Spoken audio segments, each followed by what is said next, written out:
Pronto, começou a gravação. Então, quero mais uma vez dar boa noite a todas e todos presentes.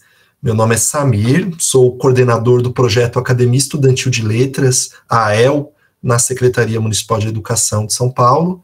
Já há um largo tempo que eu trabalho na secretaria coordenando o projeto, e essa é mais uma formação que nós estamos realizando do projeto, e sempre a gente estende as vagas dos cursos da AEL para os demais interessados, professores de sala de leitura, professores de Fundamental 1, Fundamental 2, de Educação Infantil, e são sempre todas bem-vindas, todos bem-vindos, e fica sempre o convite. Todo curso nós falamos, olha, no projeto AEL a gente aprofunda os debates e os diálogos literários, é uma grande oportunidade para as escolas interessadas em aprofundar um trabalho de mediação literária, de repertório, de acervo, e também de práticas culturais, principalmente teatrais, que são as identidades do projeto AEL.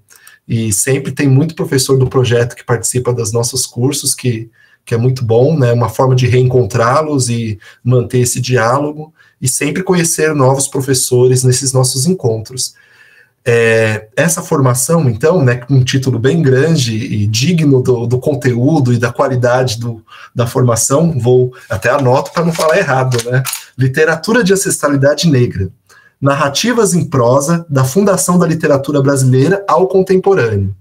Então, assim, é um segundo curso, né, um ciclo que nós planejamos esse ano com a professora Elizabeth Cardoso, que em seguida passarei a bola para ela se apresentar e falar um pouquinho mais, mas no começo, ou no final do primeiro semestre, né, pertinho, final de junho, começo de julho, até antes, né, final de maio, nós tivemos uma outra formação que o começo, Literatura de Ancestralidade Negra, era o mesmo, né? Então tinha o mesmo título, só que mudava o subtítulo, né? Era 2 pontos, Definições e Historiografia.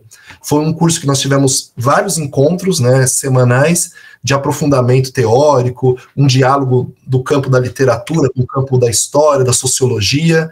Foi uma formação muito rica, e alguns professores que estão aqui presentes participaram, né, já detecto, assim, de ver os nomes que estão aqui conosco, alguns professores que puderam estar nessa formação, e esse curso, de certa forma, é uma continuidade com uma outra estratégia, né, na qual vamos trabalhar com a prosa, com a literatura, com discussões literárias nesses encontros, e até por isso, esse formato dessa nossa formação Perdão, gente, eu só estou um pouco com tosse, esse tempo maluco de São Paulo. Essa formação tem um formato de encontros espaçados, né, de 15 em 15 dias. Então, nós estamos hoje presentes aqui, estaremos novamente no finalzinho do mês, no dia 29, se eu não me engano, né? Bom, não na próxima quinta, na outra, né? Só não lembro a data precisa, mas acho que é 29, né? E isso, né, Beth? Perfeito. Então a Beth vai explicar melhor, né, qual que é a nossa proposta nesse meio tempo, entre uma semana e outra.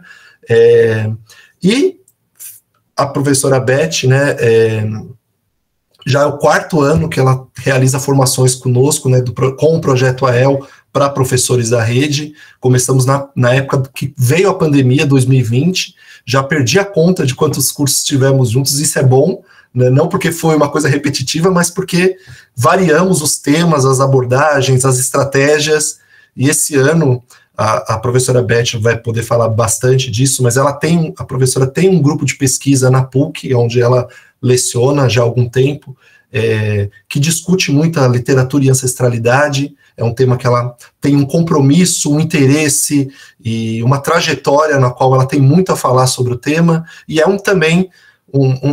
são temas, são abordagens, são obras literárias que nos dizem respeito na rede municipal, que nós defendemos muito a bibliodiversidade, o direito à literatura, e queremos cada vez mais autores e autoras negras sendo trabalhados, né, os autores, as propostas que são tratadas historicamente na nossa literatura serem aprofundadas, e a AEL acaba sendo um desses espaços nos quais a gente se aprofunda mesmo nas discussões literárias.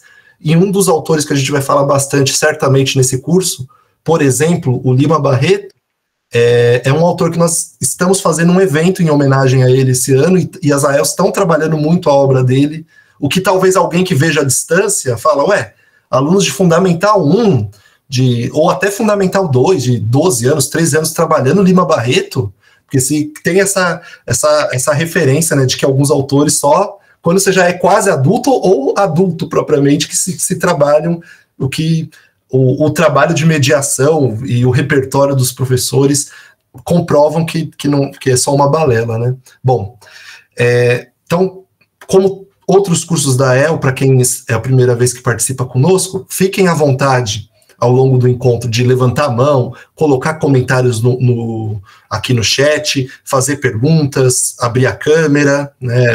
É um diálogo, uma conversa sempre bom ouvi-los. E além das aulas síncronas, nós temos o Classroom, no qual a gente vai postar textos, postar algumas propostas de atividades ao longo desse ciclo de formação, tá bom? Da minha parte, por enquanto, acho que é isso. E estou à disposição aqui, vou estar, logicamente, aqui com vocês. Quando não for eu que estiver, porventura, em algum dos encontros, vai estar uma outra pessoa chamada Kelly, que chegou recentemente na Secretaria Municipal de Educação, que está fazendo uma parceria comigo, junto com o Núcleo de Literatura, com a Sala de Leitura também. Então, se não for eu, será a Kelly que estará com vocês nos encontros do curso, né? A gente vai provavelmente se revezando. E vou também acompanhando o chat aqui, pondo comentários, interagindo, enquanto a professora Beth vai estar falando. Então, Beth, falo demais, mas agora é com você, e muito obrigado mais uma vez por fazer sempre propostas de curso tão cuidadosas, tão dedicadas e tão profundas, e tenho certeza que os professores vão gostar. Muito obrigado, e não fiz aquela apresentação padrão, porque sei que você também costuma, né, fazer falar um pouquinho de você, né? Mas a professora Beth é uma escritora, né? Com obras para todas as faixas etárias ela já tem, e produções acadêmicas aos montes também, em vários campos do conhecimento, dentro da literatura e da leitura, e tem agora, como eu disse, né, esse grupo de pesquisa, e ela tem produzido muito sobre o tema, e tem muito a nos dizer. Muito obrigado, professora. Oi, Samir. Boa noite, professoras, professores. Que alegria, mais uma vez, a gente poder estar junto aqui para pensar sobre literatura e, mais uma vez, literatura de ancestralidade negra, que é como eu me refiro a essa literatura, mas que, como vimos no semestre passado também, né, literatura negra ou literatura afro-brasileira, como a Conceição Evaristo gosta de nomear. E então, o curso, o módulo passado, a gente fez uma discussão bastante demorada, no bom sentido, né, de profunda, sem lendo referências textuais, teóricas, conceituais sobre o que é literatura negra, né? Nós vimos que é um conceito que está em construção, né? Cada um desses conceitos na literatura negra, literatura afrodescendente, literatura afro-brasileira, literatura de ancestralidade negra, tenta dar ênfase em uma ou outra característica dessa expressão artística, que, como vimos também, é errôneo dizer que ela inicia nesse século, né?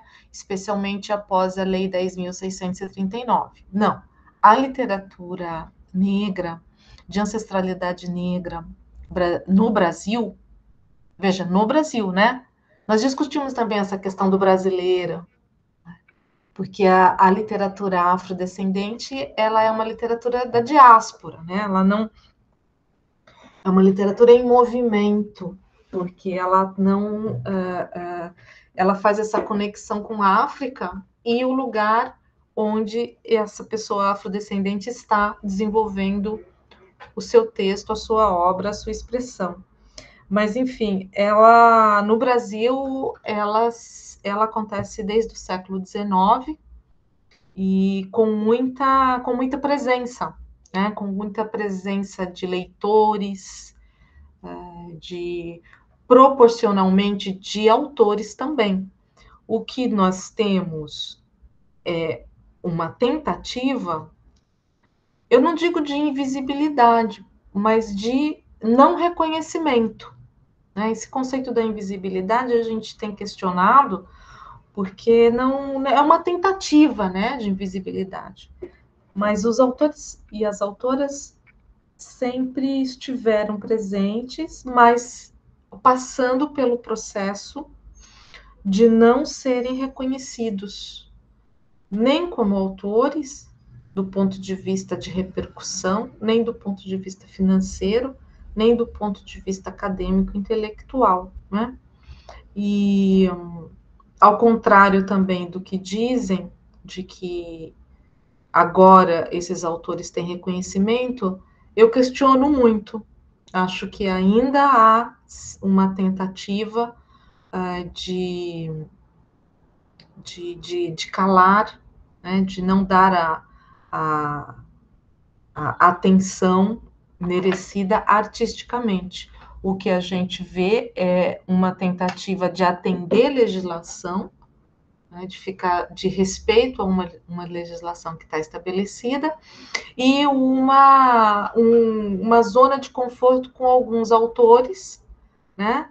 Jefferson Tenório, Itamar Vieira Júnior, que a gente vê com uma representação muito boa, né? Conceição Evaristo, um pouco Cidinha da Silva, mas a gente não vê uma expansão, né? É como se o grupo de autores e autoras negras no Brasil ficasse restrito a um grupo de 5, 6 pessoas, né? Então, isso aí a gente já vê novamente uma nova expressão, um novo modo em que o sistema literário brasileiro lida, né, com esse racismo estrutural do sistema literário brasileiro. Então, esse módulo vai justamente tentar ler autores, tanto os autores mais como esses nomes que eu comentei, mais lidos também, porque acredito que pensando nesse fazer do professor, né, que é o que é a nossa tarefa aqui, de atender uma demanda, uma expectativa dos nossos alunos, né? Os nossos alunos, eles querem ler os autores negros que estão na mídia, estão comentados, né?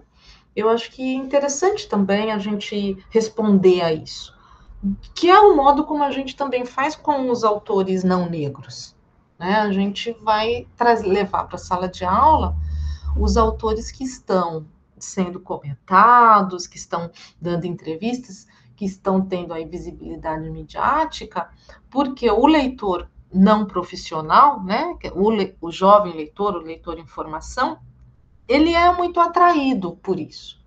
E na nossa missão de formar leitores, é importante encontrar esse caminho de conexão com os nossos alunos, né? Com nossos alunos. Então, se eles estão interessados, ótimo, ótimo. Mas tem um segundo passo aí, que é sobre os nossos encontros. Vamos mostrar a esses alunos todo o potencial, se não todo, pelo menos o grande potencial poético que essas obras têm. Então, vamos além do tema, os temas afro, né?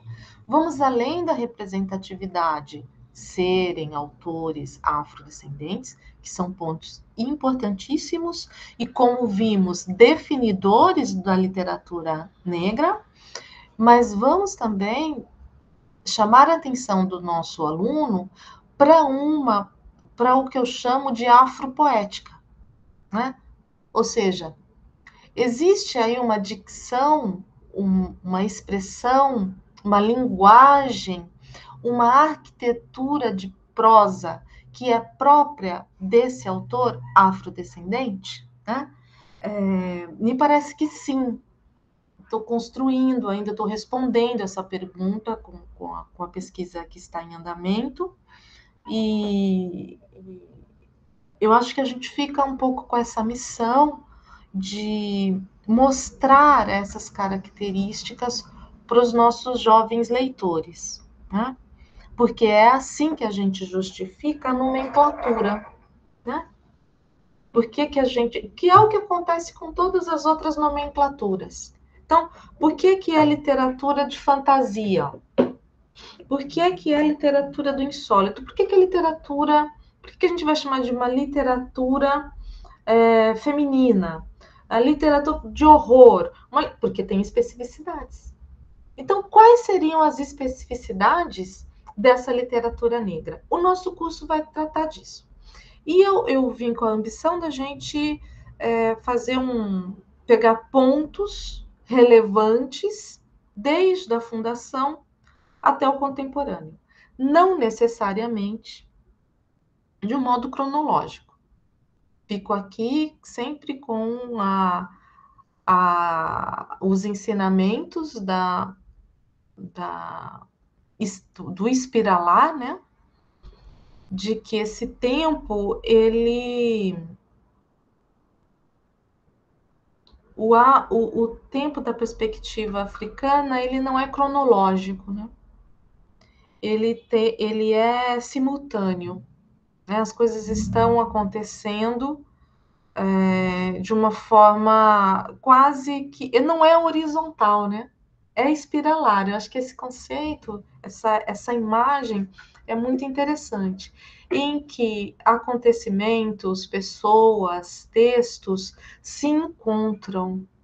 E um texto do presente cartesiano pode estar muito mais ligado com o passado africano do que com o presente, e vice-versa.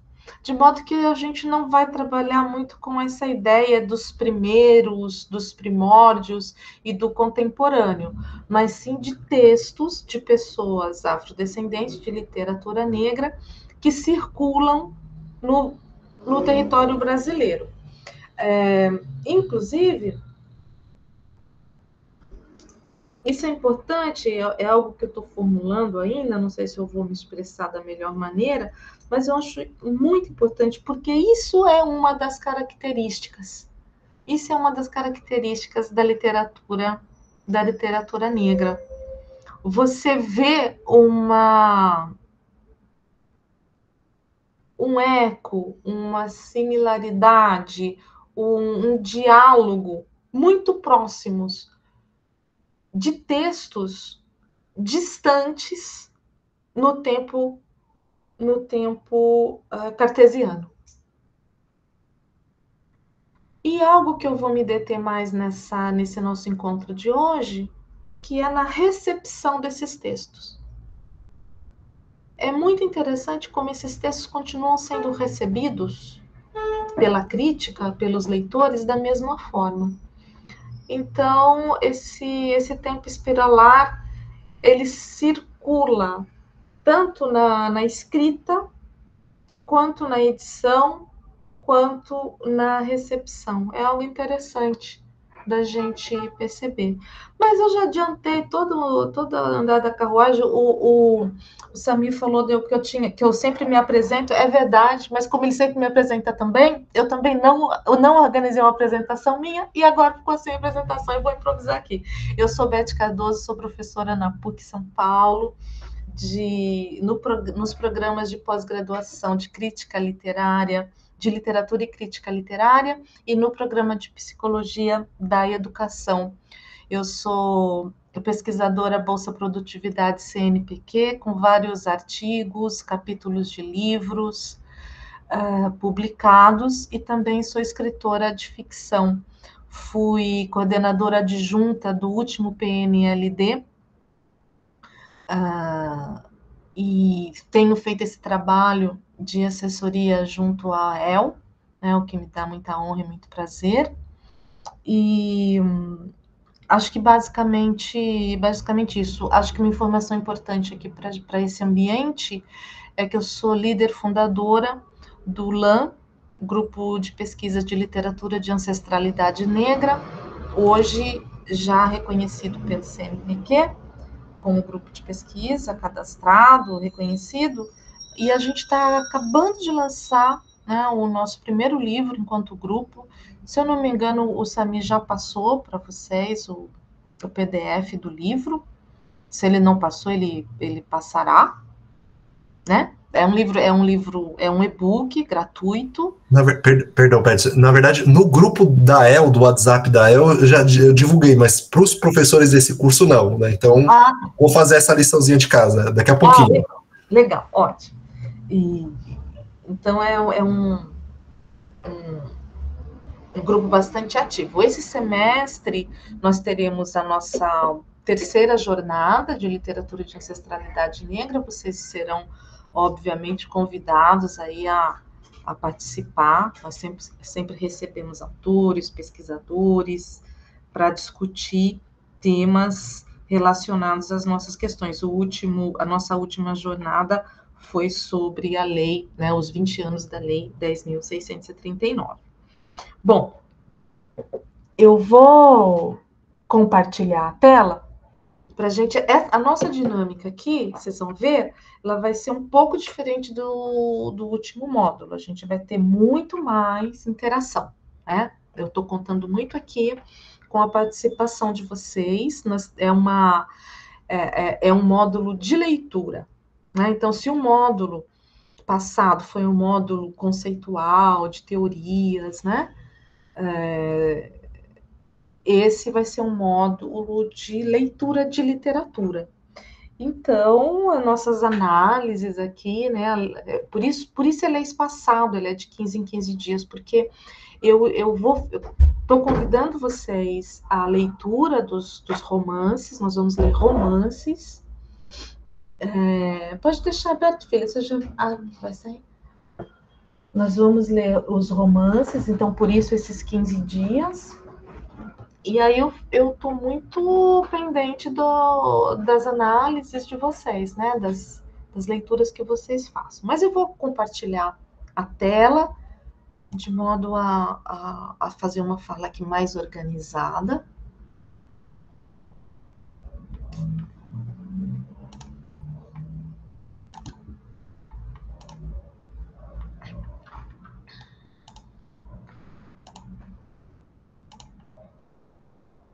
Tá compartilhando, Samir? Tá sim, acabou de abrir. Tá aparecendo literatura de ancestralidade negra, sim? Tá só o título que tá o título do módulo anterior. Será? Sim, é que eu vou só recapitular. Tá. Não, maravilha. Não, eu tive um receio de você ter aberto o arquivo errado. Não, então maravilha, então. Vai estar aberto sim. Ótimo, eu vou pôr no modo apresentação. Entrou, né? Entrou? Desculpa, eu tinha mutado. Entrou sim, Beth. E eu movimentei, ele foi junto, né? Não. Não? Não, tá congelado na primeira tela. Tá, eu já sei. A gente já passou por isso antes. Opa, é por causa da minha... É porque eu estou trabalhando com a tela dupla. E agora?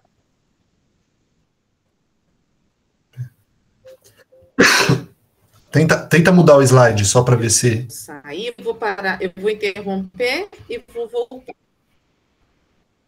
Melhor.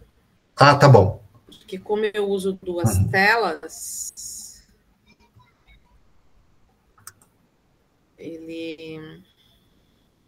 Tá vendo? Eu montei aqui, fiquei com uma tela só. Vocês perceberem pela...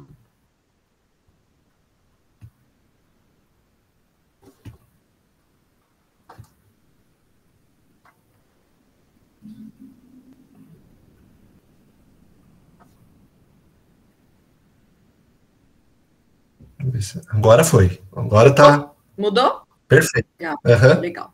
Bom, então, esse é o título, como o Samir disse, do módulo passado, Literatura de Ancestralidade Negra, Definições e Historiografia. Eu imagino que nós tenhamos aqui pessoas que estiveram nesse módulo 1, e eu gostaria de ouvi-las um pouco, o que ecoa desse módulo hoje passado aí as férias, o encerramento do último semestre, o início desse semestre, como é que os conceitos, que as reflexões que vimos o módulo passado, como é que isso atuou no exercício de vocês, no exercício intelectual, no exercício didático de vocês.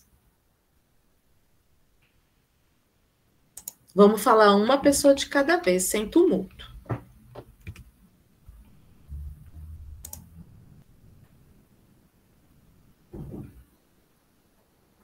Não, esse curso está começando hoje. Peraí, alguém fez uma pergunta aqui. Isso. É que eu tinha contextualizado no início, Rafael, que, assim, claro, tem uma parte dos professores não estiveram no módulo 1. É que o módulo 1 foi um curso, de certa forma, um pouco mais teórico, com mais encontros, né, onde teve um trabalho de fundamentação, e esse digamos que é como se fosse um segundo módulo, no qual nós vamos trabalhar algumas obras literárias, e claro, a Beth vai retomar alguns conceitos a partir das obras literárias. Mas aí a pergunta foi para quem participou do módulo 1, né, do outro curso, que Sim. era definições e historiografias, se quer fazer algum comentário, né, a partir disso. Isso mesmo. Então é isso, Rafael, para quem participou. Agora, aproveitando a pergunta do Rafael, quem não participou do módulo 1 e tiver a oportunidade de assistir as aulas, seria interessante. Seria interessante retomar aí os vídeos, né, e assistir.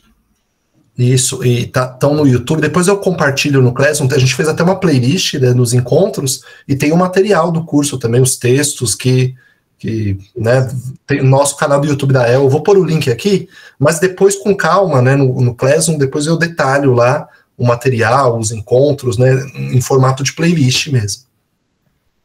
Exatamente. Alguém quer compartilhar? O pessoal nem lembra, Samir, do que a gente viu. Mas eu não vou retomar, não se preocupem. Nós vamos começar o curso, Rafael, não se preocupe, não é necessário, para acompanhar o módulo, não é necessário ter feito o módulo 1, tá? É só para... É bom dar uma olhada lá nos cursos. Pois então, continuemos. Se alguém se sentir à vontade de falar mais para frente, eu gostaria de ouvi-los. Ok?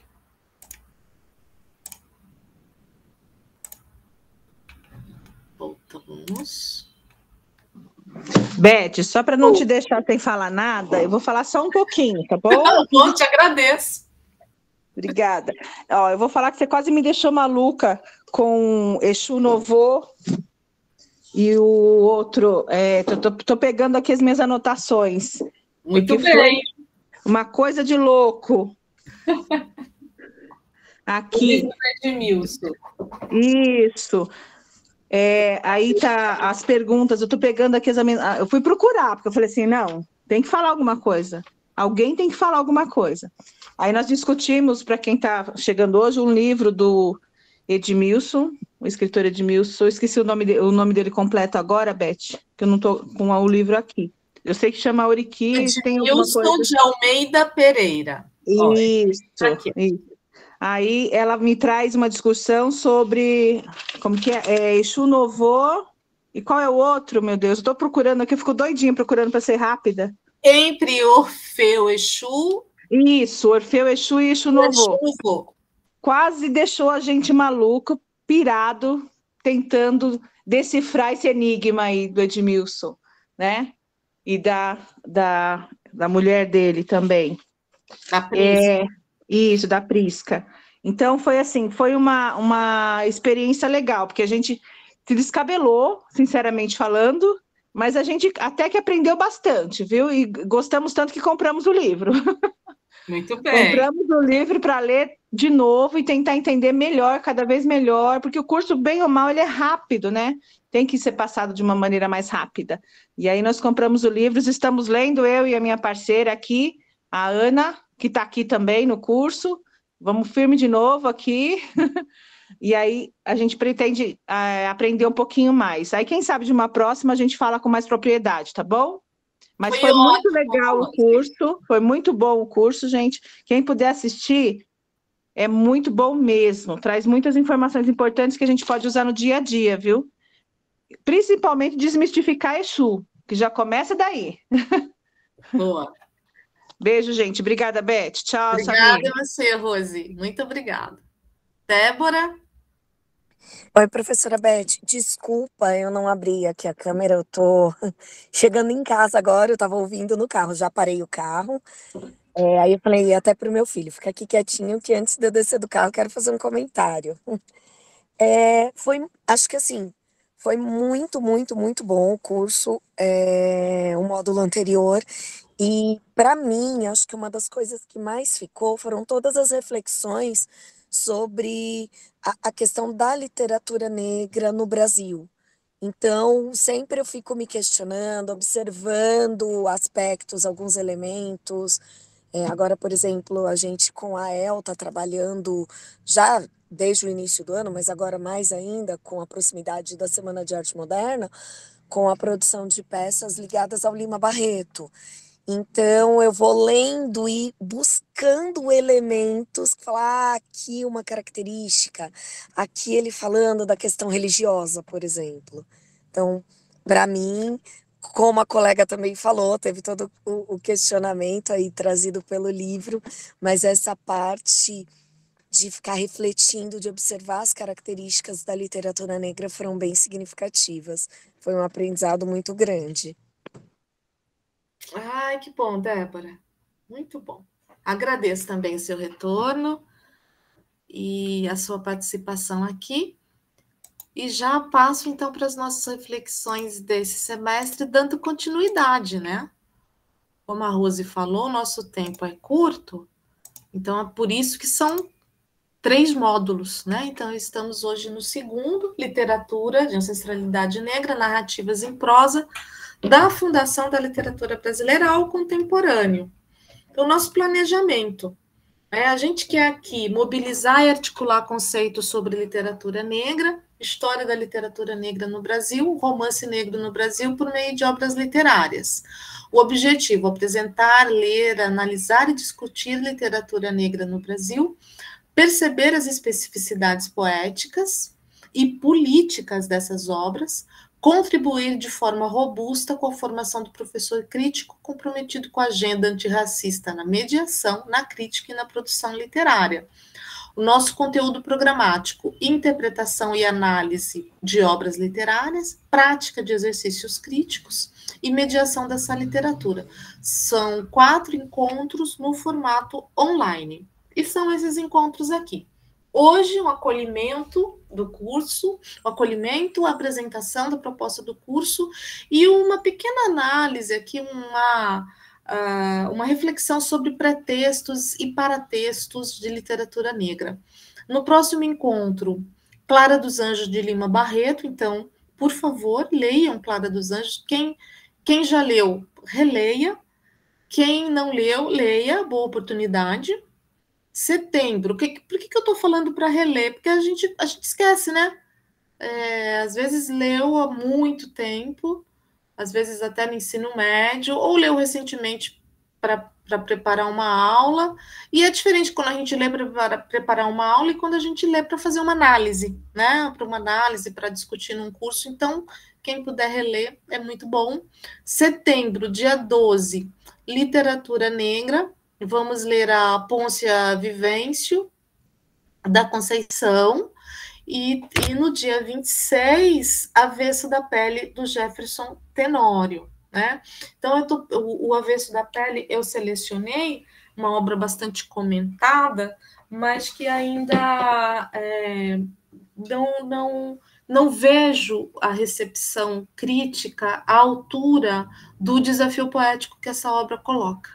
Né? As pessoas ficam muito no âmbito dos temas, da questão da escrita de si, e deixa escapar o trabalho literário, poético, de intertextualidade, de construção de linguagem, exímio que o Jefferson Tenório faz. Jefferson Tenório, crítico literário, professor doutor, né, estudioso de literatura. Então, toda vez que a gente tem um autor que é um estudioso da literatura, a gente pode ir preparado para a leitura, porque com certeza ali cada palavra está colocada, como Conceição também, né? Conceição também, professora doutora, crítica literária, estudiosa de literatura, então são pessoas que não desperdiça a palavra, né? Cada palavra ali dos textos deles está milimetricamente colocada para causar um efeito. E a nossa tarefa é entender, perceber esses efeitos, né? Temos as referências bibliográficas, que aqui está muito pequenininho. Nossa, estou passando sem estar aumentado. Mas mesmo assim, está muito pequenininho, não se preocupem que todos receberão essa apresentação, tá? Eu vou mandar para o Samir, e o Samir vai passar para vocês. Bom, a obra, a gente tem algo chamado sistema literário, que é um termo que aqui no Brasil muito se fala que quem estabilizou foi o Antônio Cândido, o professor Antônio Cândido. De certa forma, sim, ele foi o que melhor falou sobre isso e que primeiro falou sobre isso, mas não é que seja um termo que ele tenha postulado. Mas, de toda forma, é um termo muito interessante para nós, que estamos estudando literatura negra.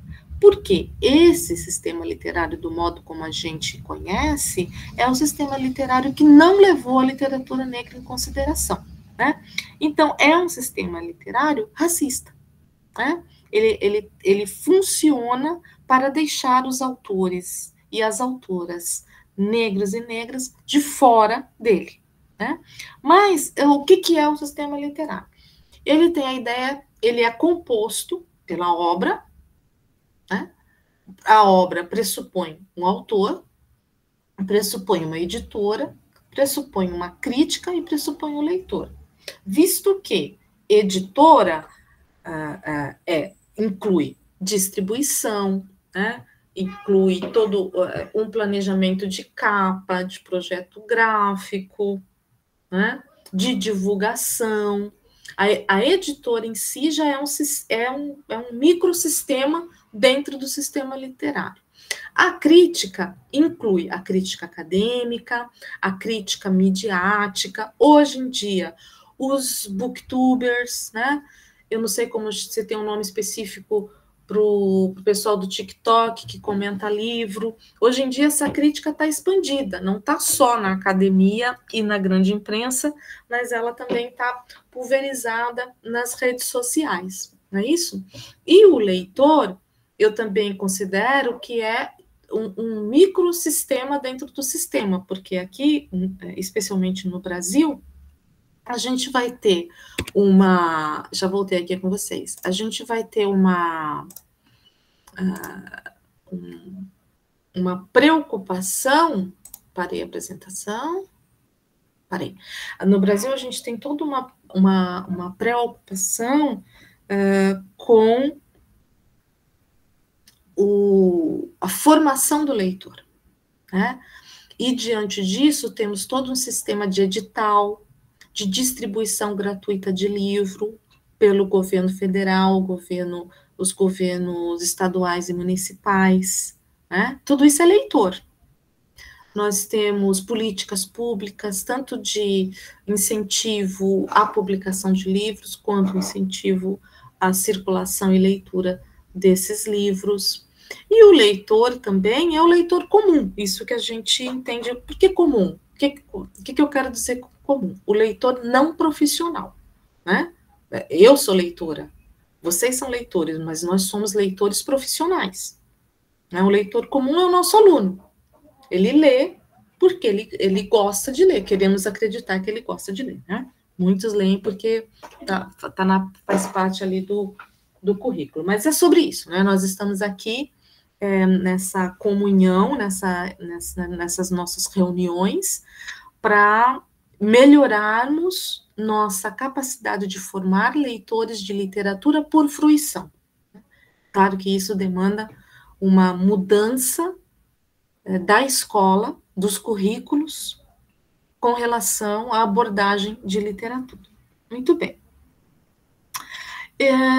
Então, hoje eu separei para a gente aquecer aí aguçar as nossas papilas, as nossas antenas literárias, eu separei uma questão que me move. Eu estou escrevendo um artigo sobre isso, e eu acho que tem uns aspectos que são bem interessantes de trazer hoje aqui para vocês, que é o paratexto do livro de literatura negra. O que é paratexto?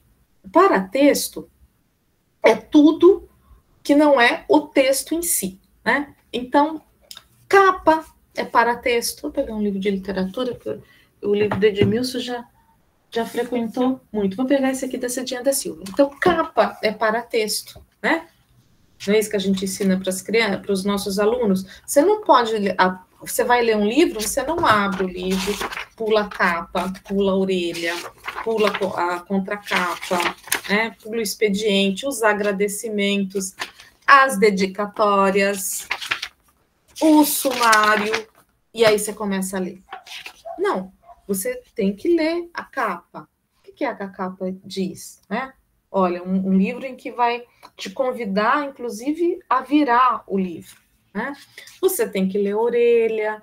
Isso é um paratexto. Capa, orelha, prefácio, pós-fácio, agradecimentos. Muitas vezes, a chave interpretativa vem no agradecimento, né? Muitas vezes, uma chave interpretativa pode vir no prefácio, pode vir num texto introdutório. Então, tudo isso interessa para o leitor. Então, são os paratextos, né? O que está o que circunda o texto principal. Eu vou falar um pouco desses paratextos hoje, trazendo para a gente aqui para reflexão o prefácio que Maria Firmina escreveu para o Úrsula e um pouco da recepção do Cidade de Deus, do Paulo Lins, né? Então, não é exatamente, no caso do Cidade de Deus, não é exatamente um paratexto que fica assim junto com o livro, mas é um pouco do que o autor falou sobre o livro dele e o que foi dito sobre o livro dele, né? A minha intenção aqui é mostrar como a recepção da literatura negra continua sendo um desafio para a dita inteligência brasileira. Então, eu vou compartilhar aqui o pós-fácio de Maria Firmina. Desculpa, o prefácio de Úrsula. Esse é um livro, um facsímile, né? Ou seja, deixa eu aumentar aqui. Tá aparecendo, né? Tá sim, Beth. É um facsímile, né? Úrsula, romance original brasileiro. Veja, a capa vinha assim, né? Hoje, claro, com as edições contemporâneas, já tem imagens, né? Vem assinado pela autora, mas no original, e essa edição facsímile é de 1976, tá? Então, veja, até 76 a gente ainda circulava com esse tipo de livro. Úrsula, romance original brasileiro, por uma maranhense. Tá? Então, sabemos que é uma mulher, que ela é de São Luís do Maranhão, mas não sabemos o nome, o leitor não sabia o nome, e nem que ela era uma mulher negra, né? Então, é assim que ela assina, ela não usa o nome verdadeiro. O livro de 1859. Vamos ler o que Maria Firmina escreve como prefácio de seu livro. Mesquinho e humilde livro é este que vos apresento, leitor. Sei que passará entre o indiferentismo glacial de uns e o riso mofador de outros, e ainda assim o dou a lume. Não é vaidade de adquirir nome que me cega. nem o amor próprio de autor. Sei que pouco vale este romance, porque é escrito por uma mulher, e mulher brasileira, de educação acanhada e sem o trato e a conversação dos homens ilustrados, que aconselham, que discutem e que corrigem com uma instrução misérrima, nem sei a pronúncia aqui da palavra, apenas conhecendo a língua de seus pais e pouco lida, e o seu cabedal intelectual e quase nulo. Então, por que o publicas? Perguntará o leitor. Como uma tentativa, e mais ainda, por este amor materno que não tem limites, que tudo desculpa, os defeitos, os achaques, as deformidades do filho, e gosta de enfeitá-lo e aparecer com ele em toda parte, mostrá-lo a todos os conhecidos e vê-lo mimado e acariciado. O nosso romance gerou a imaginação e não o saber colorir, nem aformosentar, de deixar formoso, né? Aformosentar. Pobre a vizinha silvestre, ainda terra a terra, e nem olha para as planuras onde gira a águia. Mas ainda assim, não os abandonei na sua humildade e obscuridade, senão morrerá a míngua sentido e magoado, só afagado pelo carinho materno.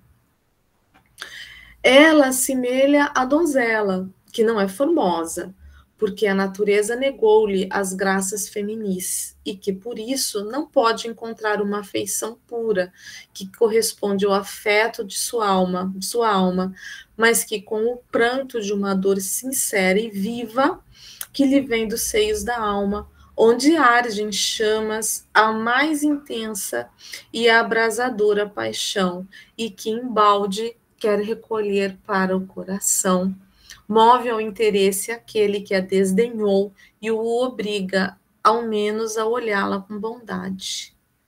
Deixe-o, pois, com a minha Úrsula, tímida e acanhada, sem dotes de natureza, sem enfeites e louçanias da arte. Caminhe entre nós. Não a desprezeis, antes ampare-a nos seus incertos e titubeantes passos, para assim dar alento à autora de seus dias, que talvez que com essa proteção cultive mais o seu engenho e venha a produzir coisa melhor, ou, quando menos, sirva esse bom acolhimento de incentivo para outras, que com a imaginação mais brilhante, com a educação mais acurada, com instrução mais vasta e liberal, tenham mais timidez que nós.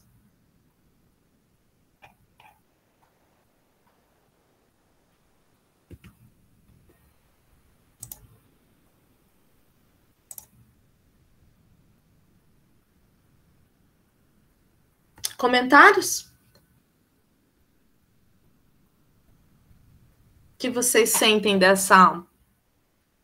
Vou passar aqui, Samiro, para você, e você pode passar para o grupo, você consegue? Consigo, claro. Comentários desse texto? O pessoal está colocando. Hoje você tem acesso ao chat também, né, Beth? Então, o pessoal está comentando aqui, né? O Jorge falou que é um poesia em prosa, um verdadeiro manifesto. A Gislaine colocou profundo e atual.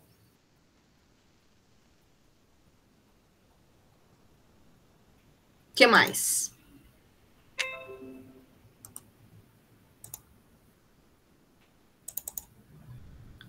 Qual a impressão de vocês?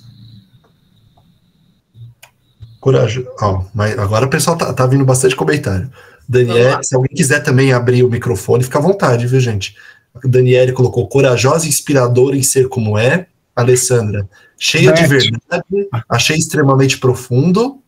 E aí eu já passo, viu, Jorge? O Fábio colocou muito consciência feminista negra para o tempo em que ela viveu. Surpreendente. Não é uma leitura fácil, me parece um desabafo. Deixa eu só colocar um comentário curioso. Em SME, meu grupo de trabalho, né, na divisão de currículo onde eu trabalho, todo mês a gente tem... Peraí, tem um professor pedindo para entrar. Todo mês nós temos um clube de leitura, e esse último mês a leitura foi justamente Úrsula, né? Inclusive eu mediei a leitura, né? E aí foi bem interessante que a gente falou dessa questão do contexto, do fato da obra, né? O original tá escrito uma maranhense, né? Não o nome da autora, esse prefácio, o contexto da obra só ter ganhado reedições quase 100 anos depois, né? E ter sido achado num sebo por um historiador, que aí foi republicado nos anos 70, né? É incrível mesmo. Jorge, por favor. Oi, boa noite. Boa noite.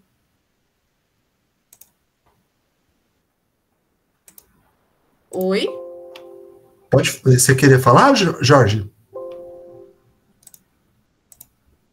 Oi, estão me ouvindo? Sim, agora sim. Boa noite, acho que eu apertei sem querer o teclado. Então, não conhecia a Úrsula, o romance, e fiquei impressionado com esse prefácio, e ela me lembrou muito a Carolina Maria de Jesus, né? E eu comecei a fazer essa inter-relação entre as duas, se a Carolina talvez não fosse uma herdeira dela, nesse sentido literário. Me chamou bastante atenção isso. É uma pergunta? Isso é uma pergunta. Olha, eu acho que, de certa forma, toda escritora mulher, e em especial toda escritora mulher negra brasileira, existe porque existiu Maria Firmina, né? Agora, as relações dela com a Carolina não são assim muito próximas, não, porque, e aqui já vou falar um pouquinho das minhas impressões sobre esse prefácio, né? Aqui a gente tem uma falsa modéstia. Maria Firmina era uma grande intelectual. Maria Firmina, ela fala aqui em algum momento, né, que ela tem pouco, que quem escreveu o livro tem pouco estudo, que fica, então, que talvez sirva de inspiração para que pessoas mais preparadas, não, ela era preparadíssima, ela era uma professora. Imagine uma mulher negra nos meados do século XIX, professora, né, professora queridíssima, requisitadíssima, e escritora de romance, de poesia, de textos, ensaios, né? Enfim, e que está aqui se lançando como romancista. Então, inclusive, a gente tem... Samira, eu já te mandei o arquivo, tá? Se você puder passar. Claro. Aproveitando, eu já criei um drive, inclusive com o livro que a Beth citou, do grupo de pesquisa dela. Eu vou colocar todos os materiais, a gente vai colocando nesse arquivo na nuvem, aí eu já deixo para vocês também, por aqui e pelo Clésio. Maravilha, bônus para quem participa. Então, o primeiro parágrafo, ela diz: mesquinho e humilde livro é este que vos apresento, leitura. Sei que passará entre o indiferentismo glacial de uns e o riso mofador de outros, e ainda assim o dou à luz, né? O dou à lume. Então, quando se diz que o livro é mesquinho e humilde, né? Que é a tese constante do prefácio, é quase que uma... Como é que a gente pode ler isso, né? Então, porque esse prefácio ele não vem assinado, né? Como seria normal para um prefácio. Ao final, porque ela não está, nem a capa está assinada, né? Então, não sabemos ao certo se isso é uma opção de Maria Firmina, né? Se ela chegou lá, nos editores falaram: gente, eu não quero meu nome na capa, eu não quero meu nome em lugar nenhum, ou se os editores resolveram isso por ela com medo da repercussão dela ser uma mulher negra, porque o fato dela ser mulher não se esconde, Inclusive, na capa, a assinatura é uma maranhense. Então, o fato dela ser mulher não é algo que está escondido. Inclusive, no prefácio se diz isso, se faz essa referência muitas vezes. Mas o fato dela ser negra, isso não se diz. Né? Então, não se sabe, a gente pode especular sobre o quanto esse prefácio possa ter sido uma opção de Maria Firmina ou uma opção de seus editores. Em dizer assim, olha, sabemos que o livro não é lá essas coisas, mas estamos publicando, quer dizer, ficar um pouco na retaguarda, ou se é uma espécie de provocação, de astúcia, como já foi dito aqui no chat, uma ironia da própria Maria Firmina. Isso fica para a nossa reflexão. Né? Agora, como, e eu vou mostrar aqui para vocês outros momentos de recepção e de paratextos de literatura negra, eu percebo, e é nisso que eu estou trabalhando agora, eu percebo uma insistência nessa diminuição do texto do autor, da autora negra, no momento de apresentá-lo. Essa estratégia, ela é muito recorrente. Né? O que me chama atenção, porque editorialmente, né, o mercado editorial, ele costuma ressaltar as qualidades de uma obra até para vendê-la. Né? Então, quando você está na livraria, você pega um livro, você pensa em comprar, você faz esse gesto de virar a contracapa e você vai ver ali o quê? Elogios. Claro, quem que vai comprar um livro que o próprio autor está falando que o livro não presta? Né? Então, geralmente, o que a gente tem nos paratextos de um romance são elogios. Mas, curiosamente, com muita frequência, na literatura negra, o que temos é uma crítica negativa desses livros. Então, fica para a nossa reflexão, né? Como é que esse sistema, veja como ele, ao mesmo tempo que ele inclui, né, que ele publica, que ele critica, que ele pesquisa, ele vai dizer, olha, mas, tem sempre o mais, mas, Carolina Maria de Jesus, muito interessante, mas, Conceição Evaristo, então, o que nos interessa aqui muito é esse mais, né, que persegue essa literatura. Então, uma outra tese possível. Olha que riqueza. Um pós-fácil de 3, 4 parágrafos. Uma outra questão para nossa reflexão, que eu também considero, de ser aqui o que a gente chama de marronagem, indo junto com o Bonnat, né?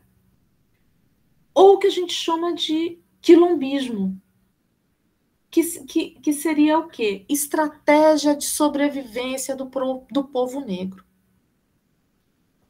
Né? Então, a gente pode imaginar também que Maria Firmina, para se posicionar como romancista, como escritora, como intelectual naquele momento, ela tem que se autodeclarar muito, muito, muito humilde e modesta, porque senão os homens brancos da época não a publicariam. Então ela chega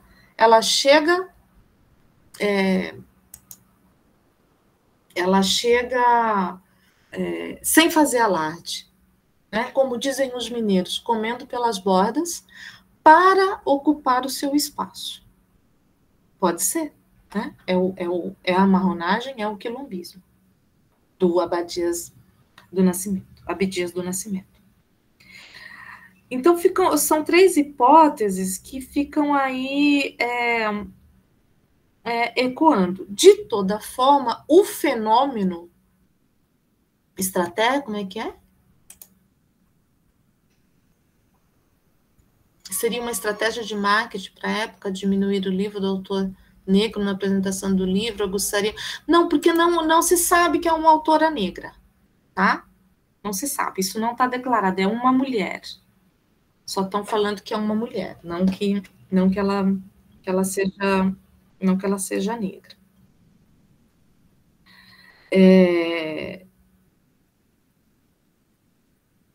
Vamos ver, junto aqui, a essa reflexão,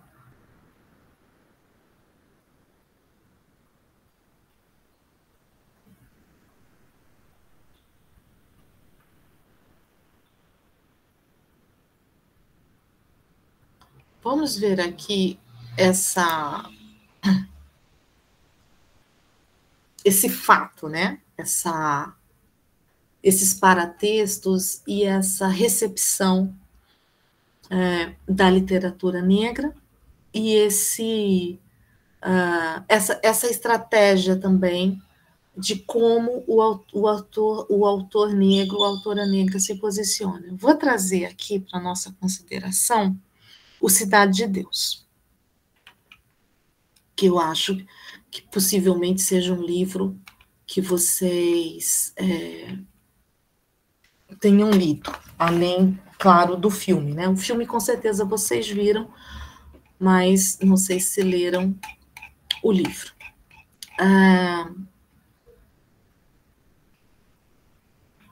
Bom,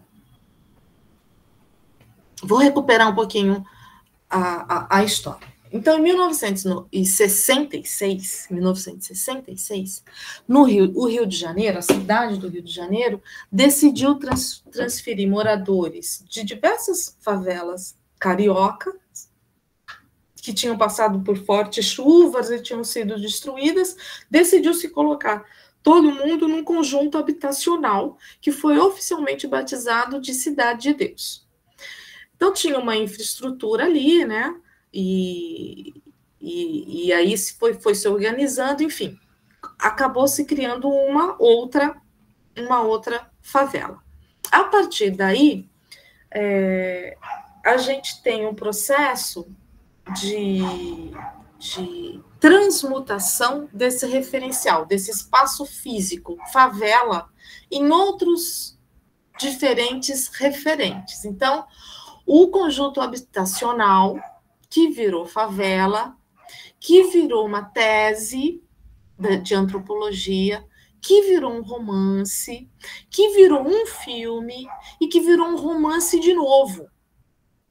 Que eu não sei se vocês sabem, o Cidade de Deus, ele tem duas versões. A primeira versão, que é de 1997, depois tem um filme, e aí em 2000 e pouco, ele tem, acho que é 2002, ele tem uma outra versão com 100 páginas a menos. Paulo Lins tira 100 páginas da primeira versão. Por que isso acontece, né? Como que é essa dinâmica de você retirar 100 páginas do seu romance já publicado, que foi recebido com sucesso, inclusive virando filme de repercussão internacional, candidato ao Oscar, né? Bom,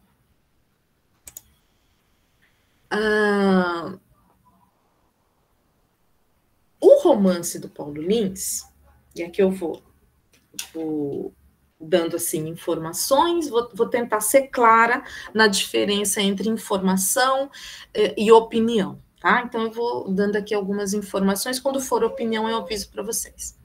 O romance do Paulo Lins, ele é fruto e ao mesmo tempo causa dessas mudanças aí de conjunto habitacional, de favela, de tese, romance, filme e romance. Porque o Lins, ele escreve do ponto de partida da sua própria vivência ali na favela. Ele era morador da Cidade de Deus. E ele também era um pesquisador, né? Desse projeto de pesquisa, que também foi tese, cuja coordenadora era a Alba Zaluar, professora de antropologia da UFRJ, que é onde o Paulo Lins foi estudar, foi fazer a graduação. E ganhou uma bolsa de iniciação científica e foi trabalhar como estudante, como bolsista, como tantos outros foram, nesse projeto da Alba Zaluar, né? E por causa dessa experiência de pesquisa, que nasce o romance, ok? Cidade de Deus.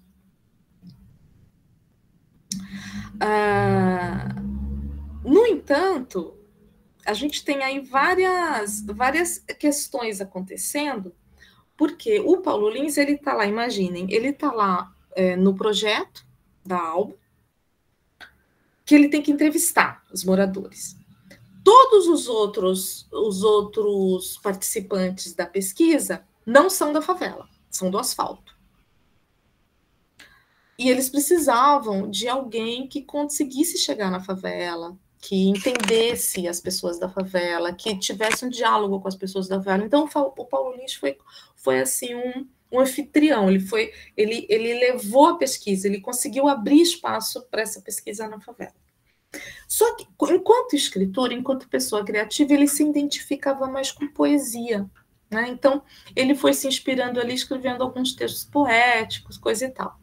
Até que a Alba levou para a professora ver, professora dele, a Alba Zaluar. Levou a Alba falou, eu não sei, não, esse negócio de poesia, eu acho que a sua onda é mais a prosa. Escreve um romance. E aí, ele ficou com isso aí no campo dele de visão.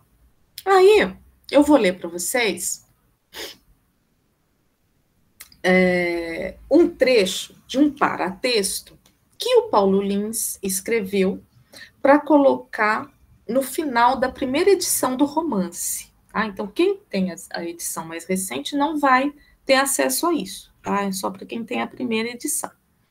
E é um texto que dá aí algumas pistas. Eu vou ler para vocês. Este romance, isso é o Paulo Lins, né, dizendo lá no paratexto. Este romance se baseia em fatos reais. Parte do material utilizado foi extraído das entrevistas feitas para o projeto Crime e Criminalidade nas Classes Populares, da antropóloga Alba Zaluar, e de artigos de jornais, o Globo, o Jornal do Brasil e o Dia. Mais especificamente, a primeira parte do livro foi escrita enquanto se desenvolviam os projetos de pesquisa Crime e Criminalidade no Rio de Janeiro, que contou com o apoio da FINEP, e Justiça e Classes Populares, que contou com o apoio do CNPq, da FAPERJ e da FUNCAMP, ambos coordenados por Zaluar. A própria ideia do romance surgiu no decorrer dos trabalhos ligados ao projeto, a partir do momento em que a coordenadora começou a redigir seus artigos. Trabalhei com ela durante 8 anos e agradeço seu incentivo constante. A segunda e a terceira parte do romance foram concebidas com o apoio precioso de Roberto Schwartz, Virgínia Oliveira Silva e Maria de Lourdes da Silva. Devo a Roberto Schwartz, em especial, a orientação e o incentivo em relação à minha candidatura à Bolsa Vitae de Artes. Agradeço finalmente à Fundação Vitae, que concedendo-me uma bolsa, deu-me condições de acabar de escrever o romance e dar ao texto a sua forma final. Paulo Lins, 1997. Que me dizem? Até o momento. Darei mais informações, mas até o momento. Que me dizem desse paratexto do Lins?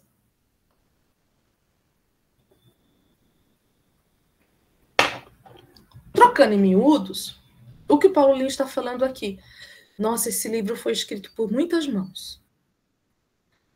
Todo mundo colaborou, a ideia foi da fulana, do ciclano, o outro me ajudou com dinheiro, o outro... Olha, eu nem sei, acho que quase que eu não escrevi nada. Gente, olha o contexto. O livro é um catatal. O livro tem mais de 500 páginas. Maravilhoso. uma estratégia de narração, construção, porque não tem, como vocês sabem, ele não tem um narrador fixo, né? A cada capítulo, isso vai sendo mudado. Bom, e a gente tem um paratexto aí, que vem em forma de agradecimentos, em que parece que o autor, o romancista, está tomando muito cuidado em distribuir créditos, em dizer, olha, eu devo. Mais uma vez, a gente tem um autor negro com mais de 100 anos de distância, né? O romance da Maria é 1859 e esse 1997. Quase, vamos dizer, 150 anos aí de diferença, em que o gesto... aí vocês vão dizer, não, é sarcasmo, é ironia, é falsa modéstia. Será? Né? Interessante, pode ser também, hein? Não estou derrubando nenhuma tese, são teses que a gente está levantando aqui. Marronagem, quilombismo, etc. e tal. E imposição dos editores, não sabemos. Mas o que fica como registro da obra é isso, é esse posicionamento do autor. Agora vejam, outras informações interessantes para a nossa reflexão. A própria Alba Zaluar deu entrevista na época para a Folha de São Paulo, dizendo que achava, dando a entender, né, não usando exatamente essas palavras que eu vou falar agora, mas dando a entender que o Paulo Lins era de fato devedor do projeto. Porque, bem ou mal, ele praticamente transcreveu indevidamente o que as pessoas da favela tinham dado como depoimento e publicou no romance dele. Né? Quando ela fala isso, é quase como ela tá dizendo, não tem trabalho literário. Né? E fica aí um gesto de roubo. É uma pessoa que vai lá, você rouba uma produção de um grupo de pesquisa e faz disso o seu romance. É uma coisa muito séria. Né? Na época, eu não sei quantos anos vocês têm, ou se nesse momento vocês já acompanhavam os quiprocós literários. Mas na época, e nessa época, o caderno, a Ilustrada da Folha de São Paulo, que no domingo era o Caderno Mais, era algo assim, que muito lido, muito comentado, né? Porque não tinha internet, tinha nada disso, é 1997, né, gente? Como dizem meus alunos, é a época dos dinossauros. Então, deu uma repercussão muito grande, assim, foi muito impactante ver a Alba Zaluar falando que o livro era quase que uma fraude. Né? E aí você tem esse agradecimento, você veja que ele já está, de alguma forma, nesse agradecimento, prevendo que haverá acusações nesse sentido. Eu não sei se vocês leram o livro, eu estou aqui dizendo para vocês, o livro é 100% literário, tá? O livro é literatura. Há um trabalho constante, audacioso, criativo, cuidadoso com a linguagem, com a palavra. Você lê 550 páginas de literatura. Não existe nenhuma possibilidade deste livro ser uma reprodução de entrevistas, tá bom? Só para ficar claro, porque eu não sei se todo mundo leu, e às vezes essas pessoas, elas falam com essa propriedade desse lugar, né? Sou professora, doutora, dona do projeto e do financiamento, então o que eu falo é verdade. Temos que tomar muito cuidado com isso, porque não esse lugar historicamente não nos pertence. Então isso vem de lá como verdades, como que o que vem de cá não seja verdade também. Então a gente tem que estar sempre com muito atento com essas afirmações. E especialmente dos falsos aliados, né? Com o problema de que de ser falso aliado a gente só descobre nesses momentos, porque pretensamente é uma pessoa que está aí preocupada com a pesquisa, com as pessoas na favela, etc. e tal. Mas vamos avançar, vamos avançar. Então, além dessa situação, a gente tem também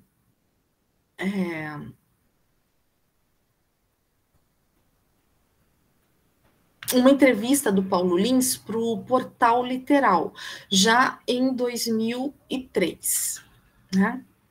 Aí eu vou ler para vocês 2 trechinhos dele dando essa entrevista. Enfim, eu sabia muito e tinha acesso aos bandidos, o que ajudou meu trabalho. Deixa eu trocar de óculos que eu não enxergo. O que ajudou meu trabalho com a Alba.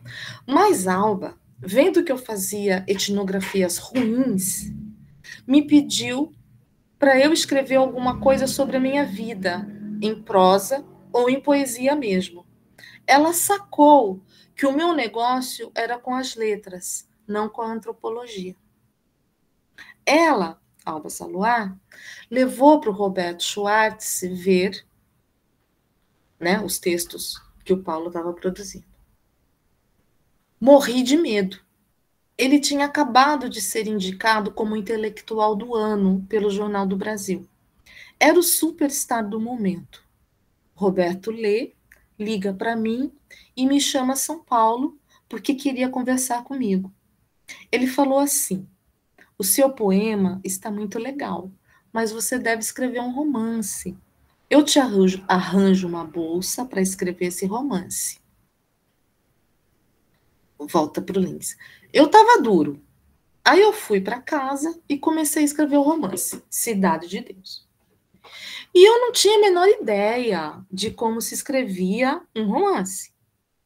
Minha referência era a poesia, porque havia aquela polêmica na época e eu participava dela. O romance seguia a linha modernista, sem grandes conflitos. Achei que ia ser difícil eu escrever um romance. Aí comecei a falar com os amigos. Paulo Futeco, um amigo meu que fazia farmácia e hoje trabalha com publicidade, sugeriu, abre aspas, rapaz, faz um romance sem personagem. Ou faz personagens numerados, fecha aspas. Todo mundo esperava que eu fizesse alguma coisa que fosse diferente, que fosse pós. E aí ele deixa de escrever poemas e realmente vai para o romance. Agora eu vou ler para vocês uma entrevista que ele deu para Heloísa Buarque de Holanda, tá? A Heloísa pergunta assim, mas você não botou os números, né? Quer dizer, o amigo dele tinha falado para ele colocar numerados, né? Aí ela pergunta para ele, porque ele também contou essa história para ela. Aí ela pergunta para ele, mas você não botou os números? Botou o quê, então? Aí o Paulo Lins responde, botei um monte de gíria. Saí procurando gíria, pegando a linguagem, tudo que se falava na Cidade de Deus e não se falava fora da favela. Aí a Heloísa pergunta, e você foi pela linguagem off? Aí o Paulo responde, eu fui trabalhando o vocabulário, as palavras que só eram usadas lá. Fui juntando tudo e saquei que o assunto lá tinha que ser o crime. E não parava de ler desesperadamente poesia. Comecei tentando fazer variações com os versos dos poemas. E quando eu vi a tradução do Mayakovsky, do Haroldo de Campos e do Décio Pignatari, eles diziam que Mayakovsky fazia 60 variações do mesmo verso. Sabe o que o cara batalhava? Era aquela coisa do labor da poesia, 90% da poesia era a transpiração, o resto é a inspiração. E eu fiquei com isso na cabeça e comecei a fixar o romance. Na realidade, eu reescrevia os romances que admirava. Eu pegava os capítulos e ia fazendo mutações no texto. Eu reescrevi o Fogo Morto inteiro. Fiquei 6 meses mentindo para Alba. Olha, eu já escrevi isso tudo. E era o Fogo Morto. Aquele romance do José, do Lins do Rego. É maravilhoso. Me deixou louco com o sentimento pela linguagem. Porque o Roberto falou uma coisa. Paulo, põe sentimento. Então, eu roubei passagens inteiras do Fogo Morto. Quando o Mané Galinha vê o irmão dele morto, é a mesma coisa de quando o Lula Chacon, de Holanda, fala para o mestre José Amaro, vai embora da minha fazenda. E ele pega e sai, falando assim, vai passando assim pela estrada com o diabo no seu coração batendo forte. Eu vou voltar aqui na entrevista, mas eu tenho que parar agora para comentar com vocês. Vocês percebem? Quando é que vocês viram um autor branco falando assim do seu processo criativo? Percebem como ele tem uma busca incessante, uma busca nunca vista de ser, entre aspas, honesto com as suas referências, com seu modo de trabalhar. Não é assim que se faz, é assim que se escreve romance, né? Ele está falando do processo criativo dele como se fosse algo inusitado, algo não frequente, como se os outros romancistas também não fizessem isso, que ele estivesse burlando. Ele tá, né? Ele diz, eu roubei o trecho. Não, é assim mesmo. Todos os autores trabalham assim. Eles se inspiram, eles fazem transcriações, eles fazem intertextualidades com as obras do passado, né? E, ao mesmo tempo, ele vai mostrando que conhece de literatura, né? Ele conhece a tradição da literatura brasileira, ele conhece a tradição da literatura universal, quando ele cita Mayakovsky, a tradução, a intimidade com que ele cita Haroldo e Pignatari, né? Então ele está aqui o tempo todo se posicionando com esse modo, né? Essa hiper transparência, digamos assim, da sua criação. Aí a Heloísa Buarque de Holanda vai dizer, isso é lindo. E aí ele continua, e não precisa dizer mais nada. O sentimento dele está ali. Então, o Mané Galinha também sai, abre aspas, com uma tocha de fogo na mão para incendiar a casa do assassino do seu irmão, com o diabo no seu coração batendo forte. Fecha aspas. Eu nunca falei disso para ninguém, mas está tudo lá, no meu computador. A Heloísa pergunta, Paulo, você é um pós-modernismo? E o Paulo diz, fiz isso com muitos romances. No Crime e Castigo, o Dostoiévski começa o romance planejando e contando como ele vai matar a velha proprietária avarenta da casa onde mora o personagem central. Eu fui pegando só os trechos e que ele bolava o assassinato. Dividi em vários e coloquei no computador. E botei isso em Cidade de Deus. No episódio do sujeito que mata por vingança o filho, porque ele era preto e o filho nasceu branco. Essa é a parte igual do Rakoniskovski. Então é isso. Roubei, é meu. Ninguém viu. E se eu não falar, ninguém vai saber. Aí a Heloísa diz, genial. Porque isso, no fundo, é o ato de fazer literatura. Mas de uma forma inconsciente ou oculta. No seu caso é diferente. Você age como um pivete e não como um polifônico. Então, o autor negro, isso é a crítica literária falando. O autor negro, esse autor negro diante dela, não é polifônico, né? Que vocês sabem, ela está se referindo ao Dostoiévski, ao conceito de polifonia que foi construído pelo Mikhail Bakhtin, enquanto estuda a obra do Dostoiévski. Então, a Heloísa diz, você não é polifônico, você é pivete. Interessante, né? Essa contraposição. Um autor eurocentrado, reconhecido, ele é polifônico, né? Ele usa intertextualidade, ele usa recursos textuais. Um autor negro, ele é pivete, ele rouba as coisas, né?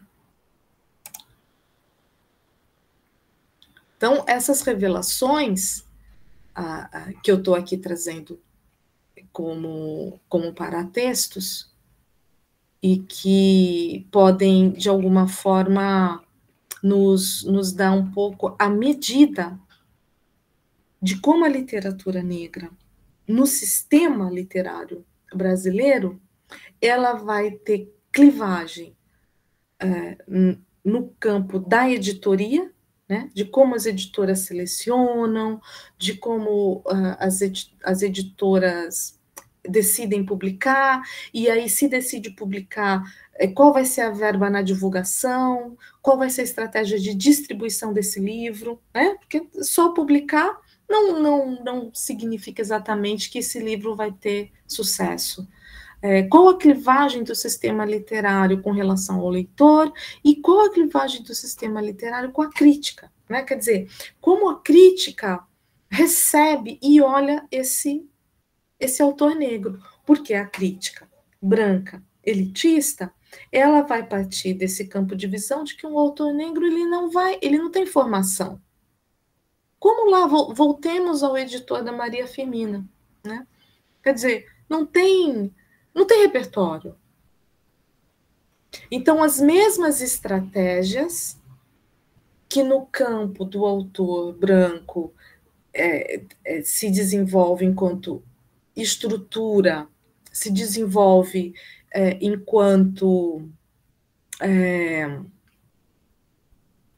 recursos estéticos, com o autor negro é nomeado de roubo, de pivete, né? Então, a gente tem aí, essa é a crítica, né? Essa crítica literária brasileira. Aí eu vou passar para vocês também esse artigo, um artigo muito, muito interessante, né? Eu vou ler aqui para vocês o título: O que é meu, o que é seu é nosso, questões sobre Cidade de Deus, da Keila Prado Costa. E aí ela vai trazer mais informações, né? Outros críticos literários que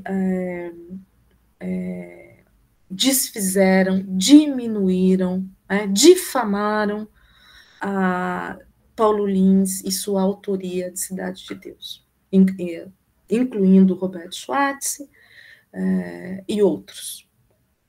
Eu acho, vocês me desculpem, eu sei que é sempre uma coisa muito chocante, porque são pessoas que se vendem, né, como muitos da intelectualidade brasileira, como muitas pessoas das letras brasileiras, que se vendem como defensores do que eles chamam de direitos humanos, mas, ao que parece, não inclui as pessoas negras, né?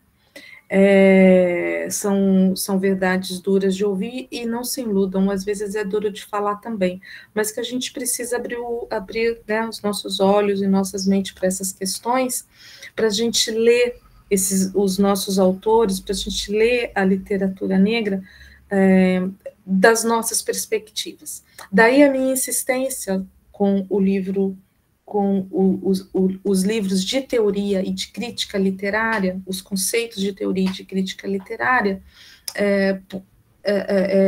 formatado por intelectuais negros, como o Edmilson, como o Cuti, como a Conceição Evaristo, como o Eduardo Duarte, porque aí você tem uma reversão de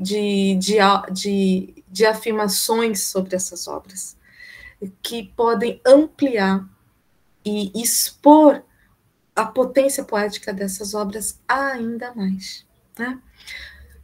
Então, eu trouxe uma obra para vocês de 1859, uma obra de 1997, que ainda há muito aspecto sobre isso, mas vocês vão receber o artigo, leiam, e a gente pode conversar mais sobre isso em outros momentos, mas agora eu vou compartilhar com vocês um texto bem mais recente, de Cidinha da Silva, com um conto constando no livro Um Exu em Nova York, até para a gente retomar, né, fazer aqui uma conexão com o Exu, dentro da proposta do Exu enquanto conceito literário, desenvolvido pelo Edmilson, e não é um paratexto, tá? É um conto, mas eu acho que vai ser interessante para a gente alinhavar.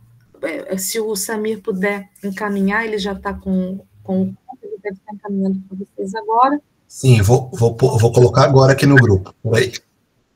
Muito obrigada. Eu vou também compartilhar a tela e vou fazer a leitura do conto. Antes disso, eu abro os microfones para quem quiser comentar o que eu trouxe até agora, por favor.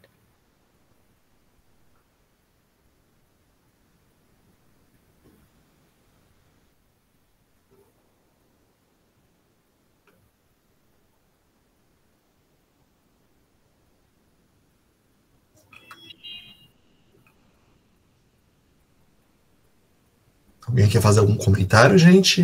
No chat aqui o pessoal foi comentando, mas sempre bom ouvi-los.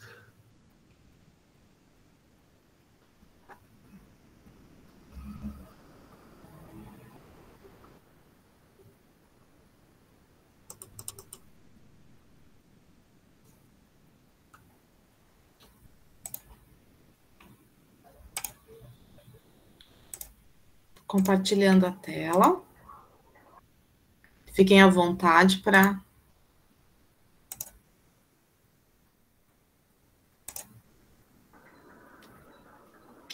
Vocês já devem ter recebido também. Aí dá para ver ou via tela, ou se quiser ir acompanhando pelo computador, pelo link, já tá disponibilizado no Drive, mas eu coloquei aqui também. Alguém tinha levantado a mão? Deixa eu só confirmar. Era eu. Oi, pode falar. A Paloma. Oi, Paloma. Pode falar. Oi. Não é nenhum comentário tão relevante, mas fiquei bem decepcionada com a Heloísa. E, assim, para a gente perceber como são as nuances, né, do racismo. Fica tão sutil ali que a gente precisa de anos e de alguém vir e nos alertar. Então, isso dentro da literatura. E eu falo que lá na escola, a gente demorou um tempão para apresentar para as crianças uma literatura onde os protagonistas negros estavam felizes e formavam uma família. Porque os livros que a gente tinha também retratavam sempre a criança negra ou abandonada, a mãe sozinha, ficava com outra pessoa. E aí a gente conseguiu fazer isso com a Chante, da Thaís Espírito Santo. Então a gente vai, né? A gente pensa que está avançando muito, a gente até está avançando nas discussões, né? Mas às vezes na prática não está tanto assim. Exato, porque tá tudo muito, muito pensado para que seja assim, né? Não tem nada acontecendo de forma espontânea e intuitiva, é uma política, né? Uma política de mais de 500 anos e que tá aí colocada, requer a nossa atenção, né? E que muitas vezes esse racismo estrutural acontece de modo, vamos dizer, com 500 aspas, inconsciente até pela pessoa, né? Que está ali reproduzindo algo também sem refletir muito sobre o que está dizendo, né? O que está afirmando. Então, e a gente está também no momento ali, final do século XX, início do século XXI, em que as questões raciais ainda não estão colocadas do modo como estão hoje, né? Então, essa troca, esse diálogo está matizado por outras prioridades, né? Mas, de toda forma, a gente precisa ficar atento a essas abordagens, né? Mais alguém quer? Beth, eu ia comentar exatamente isso, né? Que indiscutivelmente que estamos longe de fazer tribunal aqui nem a favor nem contra, né? Mas indiscutivelmente a Heloísa é uma grande intelectual, né? Do campo progressista, mas de fato as contradições estão postas e nos anos 90 nem se fala, quando muitas das discussões identitárias nem passavam perto do campo acadêmico, inclusive, né? E a entrevista mostra um pouco isso tudo, né? Andréia tinha levantado a mão, por gentileza, e aí depois, acho que só tem a Andréia com a mão levantada, aí a gente pode ir para o texto, viu, Beth?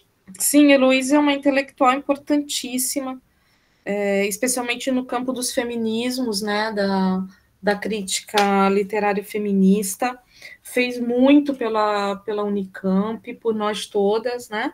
Mas é uma situação, é uma questão que fica aí na história da recepção da literatura negra, né? Sem dúvida. E Beth, eu também, Andréia, pode falar, viu? Você está com a mão levantada, mas eu lembrei, durante sua fala também, a própria Carolina, né, já foi citada algumas vezes hoje aqui, mas um crítico literário na época bem conhecido, Wilson Martins, já no final dos anos 80, começo dos anos 90, né, chegou a escrever um artigo dizendo que para ele era uma farsa a Carolina, que quem escreveu foi o Audálio, né? Você vê, e o Audálio retrucou, teve uma discussão sobre o Audálio Dantas, né, um jornalista. Você vê, um crítico literário que ainda, na época, teve muita gente falando que era estratégia de marketing a Carolina, mas tempos depois, né, falando que não, que ele escreveu e usou ela como ela era um personagem de uma ficção, né? Umas coisas absurdas, né? Desse tipo. Tem muita aí o caso da publicação da Carolina tem muitos atravessamentos também, né? Muitos questionamentos sobre o Adalto mesmo, né? O Adálio, né? Quer dizer, ele vai... É correto o que ele fez ou não? Aí muitas pessoas vão dizer, não, sim, é maravilhoso, porque sem ele ela não existiria, né? Mas como marcou a recepção da obra dela, esse marketing que ele construiu da favelada, né? Isso marcou a obra, até hoje as pessoas... A representação, né? As pessoas leem a obra dela de uma forma enviesada por ele, pelo modo como ele abordou. Então, tem muita polêmica, que na verdade não me parece que são polêmicas, mas é justamente sobre isso, né? O Brasil não gosta de entrar nessas questões, né? Nas questões raciais. É melhor não falar sobre isso. Acho que a Andréia vai falar, né? Acho que a André abaixou a mão e a Juliana levantou a mão. Então, agora, novamente, a André está com uma... Bom, fiquem à vontade, Andréia, pode falar e depois Juliana. Tá bom, muito obrigada. Bom, em primeiro lugar, está sendo ótimo participar de toda essa discussão riquíssima, estou gostando demais. E em relação ao que foi falado até agora, também me chocou, né?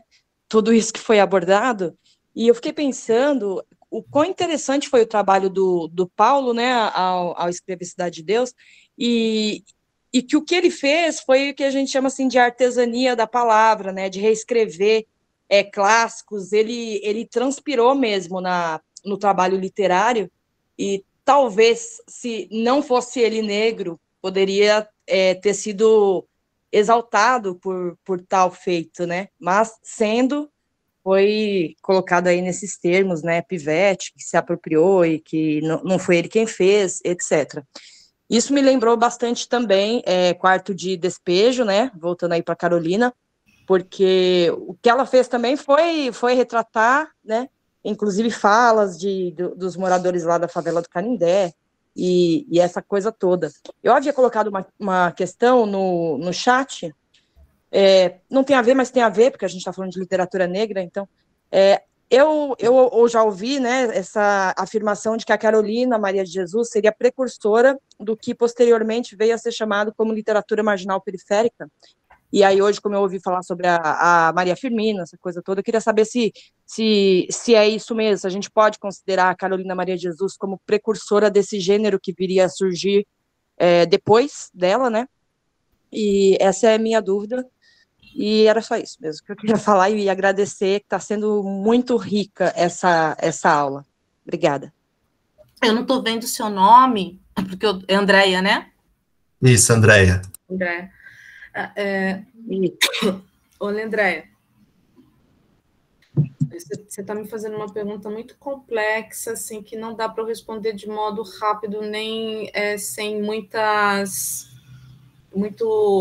parênteses, assim, né? Primeiro, se literatura periférica é gênero, a gente teria que conversar um pouco sobre isso, sobre essa questão de gênero, né? Segundo, se você for partir do ponto de vista de que literatura periférica é literatura escrita por pessoas periféricas que moram na periferia, sim, né? Mas No entanto, foi um livro, a literatura da Carolina sempre foi best-seller, né? Foi um livro que imediatamente alcançou números históricos de venda no Brasil, grande repercussão midiática, um livro traduzido, imediatamente muito traduzido e lido em outros países, especialmente na França. Então, não sei se aí a gente continuaria com essa ideia do periférico, né? Aí a gente tem todo já teorias e conceitos do que é a literatura periférica. E aí a gente precisa ver se ainda se manteria como uma literatura periférica, né? A questão do tema, sim, ela fala de favela, né? E aí, no caso, sim, permaneceria como literatura periférica. E aí uma outra pergunta que eu faria em cima dessa pergunta que você está fazendo, o que significa a gente dizer que ela é precursora da literatura periférica, né? O que significa isso? Uma mulher negra, mas com todo esse perfil e genialidade da Carolina escrevendo, né, sendo publicada no final dos anos 50, década de 60. Né? O meu trabalho, o que eu estou escrevendo agora é Carolina Maria de Jesus romancista, sabe? O meu trabalho é de comprovar que não são diários, é um romance. Eu tô aqui buscando esse outro lugar, que eu acho que é eu acho que é o lugar que ela ocupa, que é de grande intelectual, romancista, pensadora, filósofa, socióloga brasileira, entendeu? Mas acho que também cabe uma ideia de periférico, mas aí eu gostaria de discutir o que é periferia, porque muitas vezes essa ideia de periferia está polarizada no que é centro e no que é periférico. E, para mim, a periferia é o centro. A periferia está no centro. É de onde sai, de onde tem saído o que é mais criativo, o que mais interessa, o que é mais revolucionário, o que é mais transgressor, o que nos dá mais margem para reflexão. Então, você vê, você fez uma pergunta que, para mim, a gente teria que ter uma aula, ler alguns textos e pensar um pouco sobre esses conceitos todos, assim, o que é literatura periférica, o que é a literatura da Carolina Maria de Jesus, e o que significa a gente colocar selos em literaturas tão potentes, né? Mas, enfim, valeu, você trouxe uma questão que instiga e que tem muito a ver com o que a gente está falando aqui, que é a recepção de literatura negra, edição e recepção de literatura negra. A gente só tem 7 minutinhos, mas eu acho que dá tempo aqui de ler o conto da Cidinha, fazer alguns comentários rápidos, e a gente pode voltar nele no próximo encontro, tá? Então, o título do conto é I Have Shoes for You. Eu tenho sapatos para você. E ela vai começar assim. Ela surgiu de surpresa, como eles costumam vir ao meu mundo.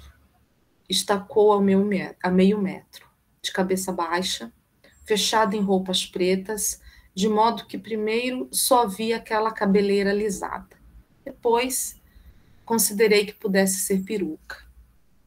Os ombros arqueados, os braços finos e as mãos que, quando estendidas, notei serem pequenas e enluvadas, escondidas no casaco, um pouco mais old fashion que o meu.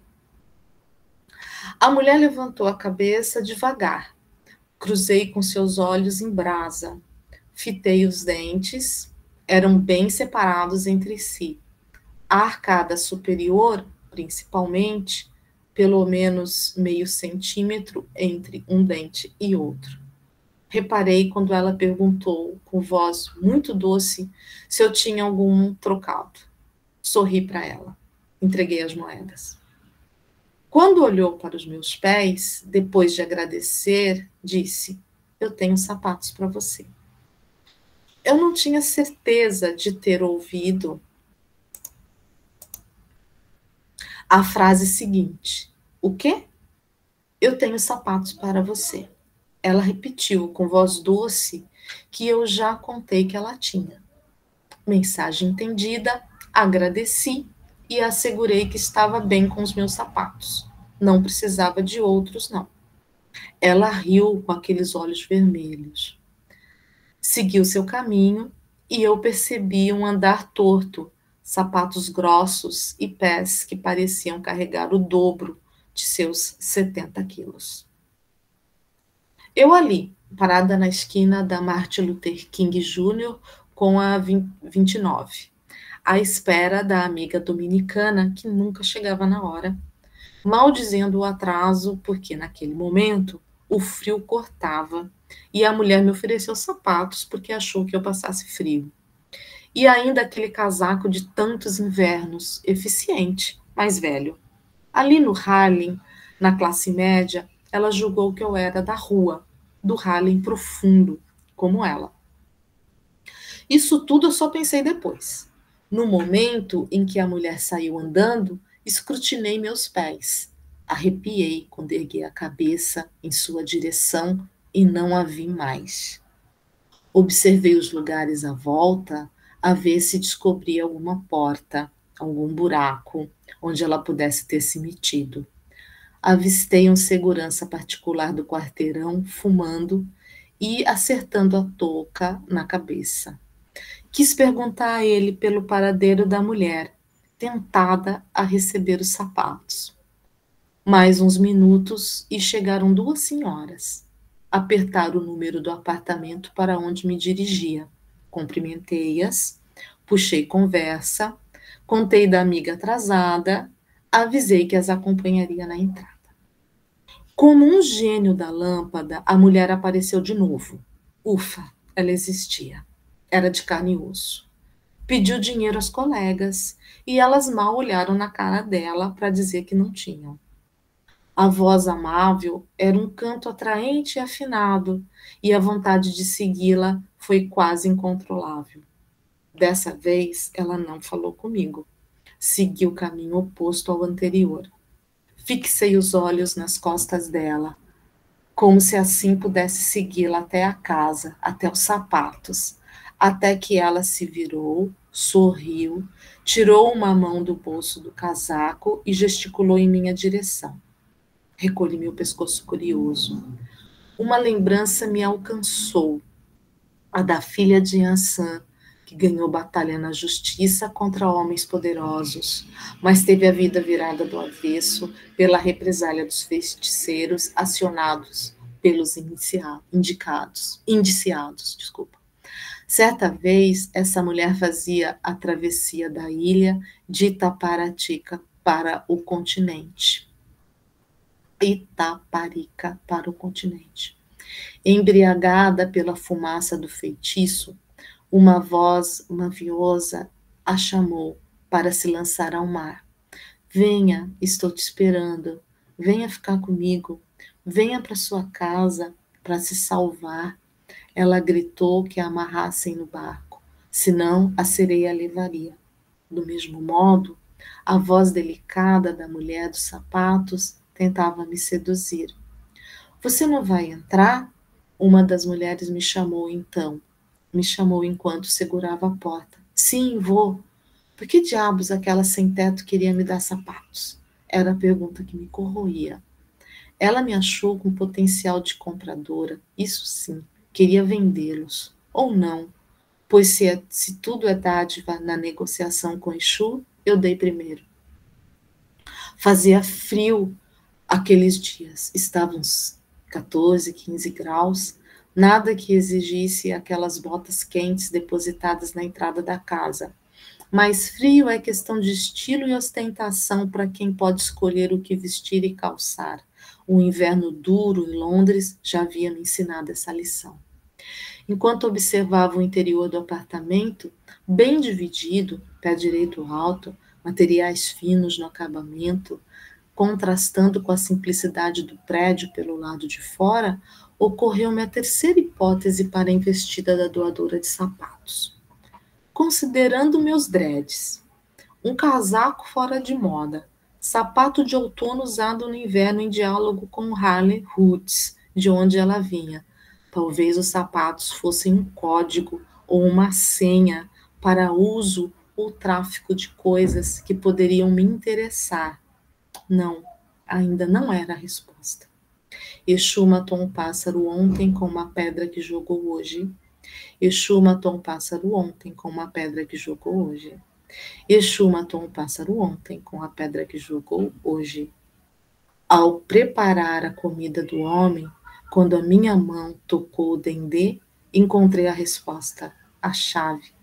Recebi os sapatos presentes para firmar o pé na estrada e fazer o caminho.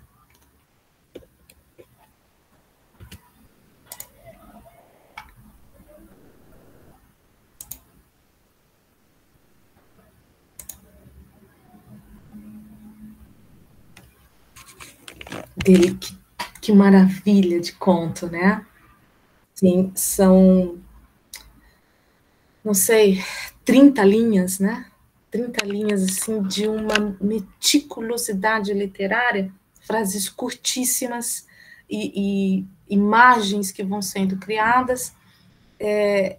A gente tem ali, vamos dizer, numa primeira fase, o encontro com Exu, né?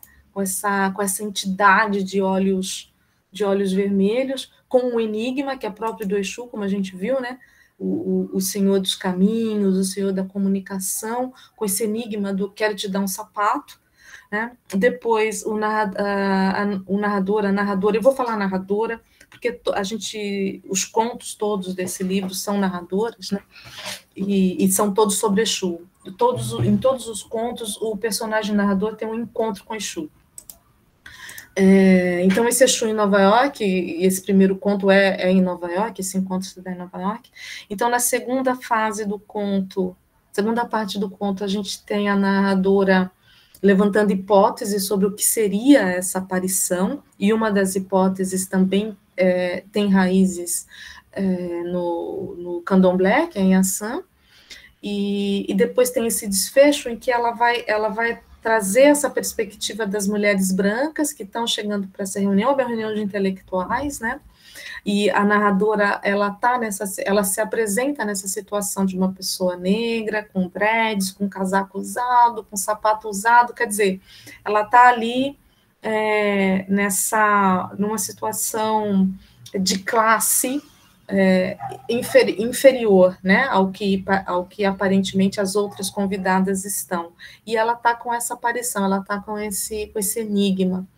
E ao final, enquanto a gente tem esse desfecho, que é a terceira parte, enquanto ela faz a oferenda ao homem, quem é esse homem? Exu. Né? Enquanto ela está com a mão no dendê, fazendo a oferenda a Exu, ela entende a imagem do eu tenho um sapato para te dar, eu vou te mostrar o caminho. Esse é o caminho, né? E aí é como é um conto que abre o livro, o caminho da literatura, o caminho da palavra, o caminho da comunicação, o caminho da emoção por meio da construção do literário. Né? E aí eu escolhi esse texto porque esse é o lugar do autor e da autora negra, esse é o lugar da literatura afrodescendente no Brasil, né, da literatura de ancestralidade negra. Os autores negros e negras sempre souberam o que esse era o caminho. E esse caminho foi constantemente, sistematicamente, se tentou barrar, mas não se conseguiu. A literatura negra tem a sua história, tem a sua poeticidade, tem a sua relevância, tem os seus leitores e será abordada por nós nos próximos 3 encontros, com toda a sua glória, com toda a sua exuberância, com toda a sua resistência de ter chegado até nós, e eu espero que a gente saiba honrar esse texto com leituras que vão mais além do tema, que vão mais além das questões que já estão colocadas para os leitores que vieram antes de nós. Muito obrigada por a gente estar junto nessa. Obrigado. Só para encerrar, gente, lembrando, então, próximo encontro, Clara dos Anjos, Lima Barreto, né, Beth? Isso mesmo. Então, gente, muito obrigado. Eu vou parar a gravação e nos